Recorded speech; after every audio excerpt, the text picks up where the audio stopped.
هنعمل احنا بسبوسة على طريقة المحلات.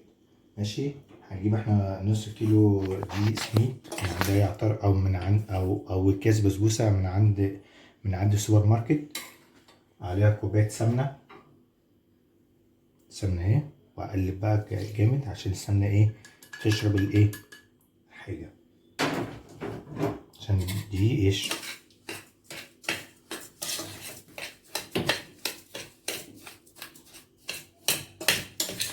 بسم الله الرحمن الرحيم. دلوقتي شايفين السميد شرب السمنة. نزل احنا بقى بكوباية الزبادي. بسم الله الرحمن الرحيم.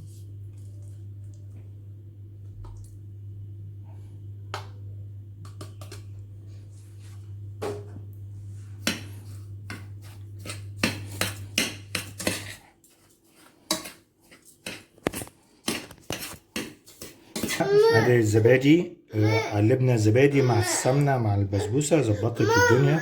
ده القوام المفروض احنا بقى هنحطها احنا على الصينيه. الصينيه نحطها كلها على الصينيه. بصوا يا جماعه، دلوقتي انا عملت كوبايه ونص، كوبايه سكر على كوبايه ونص ميه، وهما في مرحله الغليان. ده الشربات بتاع البسبوسه. اما البسبوسه هي فردتها في الصينيه ومولع بقى الفرن. قلت بقى عشان اول ما يغلي الشربات احط بقى البسبوسه في الفرن، يبقى الفرن لازم يبقى سخن قبلها ب10 دقايق. بسم الله الرحمن الرحيم.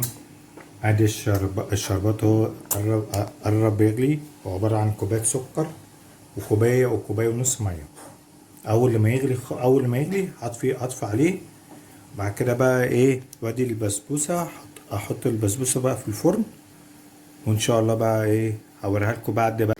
بسم الله يا جماعه. بصوا دلوقتي انا لما طلعت البتاع من الفرن اهي، بس لما لقيت الاحراف بتاعتها احمرت اهي، فشغلت الشوايه واحط بقى صباع زبده اهو يا جماعه، شايفينه؟ احطه ايه في البتاع بس يجري بس كده واحطه على طول.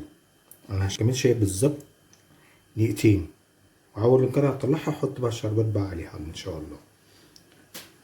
ده الصينيه بعد لما عملت عليه شويه، تكيت عليها في الشوايه عشان انا بحبها عامله شويه. احط بقى الايه الشربات في. بسم الله الرحمن الرحيم. ده شربات اللي فيه صباع الزبده البلدي اللي انا بقى هعملها. واللي عايز الزبده يا جماعه يروح هو اول فيديو هيلاقي.